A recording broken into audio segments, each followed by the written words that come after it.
Hello everybody, I'm Luz and this is the free play tutorial for 1-4, A Poisonous Appointment. This is another level with a level end trigger, and it's also one of the levels like 3-1 where we need Penguin Minion. If you need Penguin Minion, this means we need to enter the level with Robin and select Penguin Minion with Robin. Reason behind that is, like I said before, that the character wheel works out perfectly, so it's Penguin Minion and then Batman with all his suits, so we can switch from Penguin Minion to a Batman in his glide suit to SJ really quickly. So let's take a look at the first room. The first room is really simple. We switch immediately to Batman, then we can SSJ over, and you can go low for damage boost or you can go high to avoid the trigger so enemies don't spawn. Once here, we break this window here, and we continue. Second room changed from being a super annoying room to a super easy room. All we need to do now is go to the end and stand on top of the door and activate the trigger using the Penguin Minion. I suggest going low here so we can get damage boosts on the way. We used to collect 25 pieces to build the bomb here, but with Penguin Minion we can just SSJ on top of here and then switch to the Penguin Minion and walk forward and activate the trigger like this. Third room is another really simple room. If player 2 is not Penguin Minion, I suggest switching to player 2 here. If he's Penguin Minion, just switch once right with Penguin Minion with player 1, so you're not Penguin Minion anymore. Penguin Minion walks slower than the other characters. All you have to do here is switch to the glide suit and make our way to the right side of the room. You can go low here as well to get some damage boost on the way. It's a really simple room, just go right here.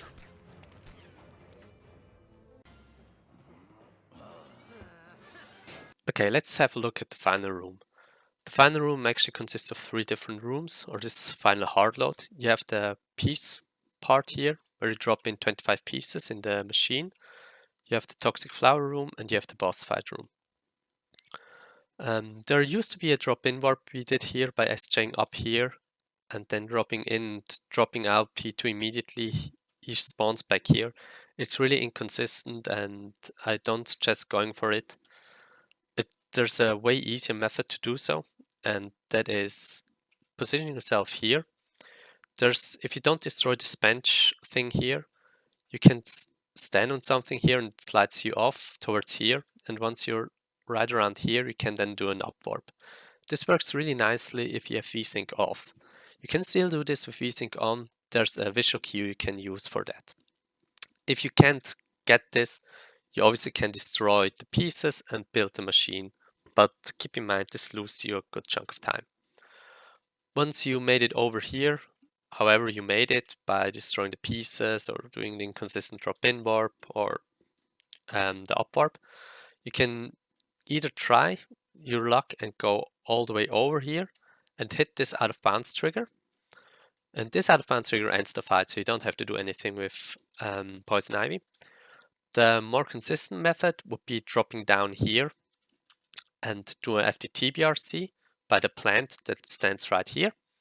And then you glide a little bit forward and you turn around and hit this out of bounds trigger. You can see it extends a good chunk out of bounds, and even it's really high. You want to be careful because once you made it into the boss arena, this blue wall thing here, this tube, is actually an infinite wall, so you can't get out of it anymore. If this happens, I suggest dropping in player 2 again. It will warp player 1 all the way back here and you can try from the beginning.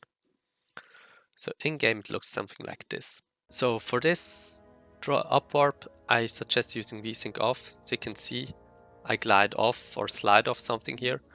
And now you want to look at the cursor, like the little arrow that's pointing downwards to Batman, the blue thing. You want to position the tip of the arrow pointing downwards at the edge of this wall here on the door frame. So you can reload the room and show it again. So either you go here, slide off, and this should position you in the correct spot. If not, you just align yourself again and you should be good to go. Another important thing is if you destroy this bench here, it won't work. You don't get this slide anymore and it's way harder to set up.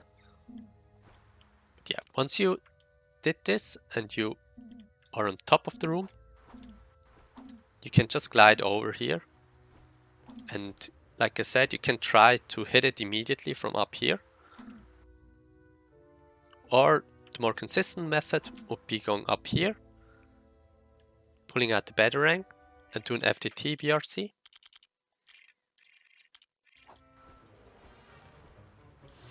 And try to hit it. If you don't make it, don't worry, you respawn back here.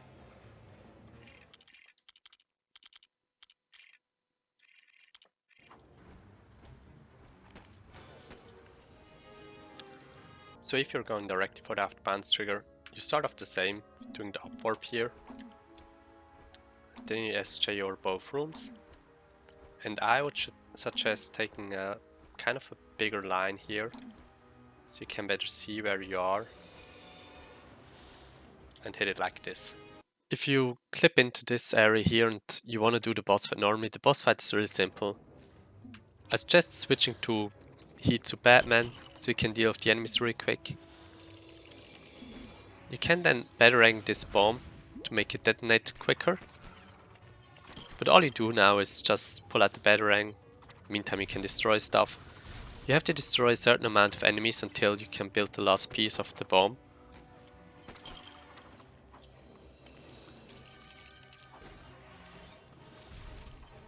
So just wait here, pull out the Batarang. After the second plant is destroyed, Poison Ivy will deal with you. But shouldn't be a problem. Since you have fast build, you should be able to build everything quickly enough so she doesn't bother you. Like this, then you walk away. You can also hit the use the explosion to deal damage to Poison Ivy quickly and do the last hit. And that's basically everything for 1-4. If you have any questions, feel free to ask us in the Discord or somewhere else. And I wish you good luck, and I hope to see you soon on the leaderboards.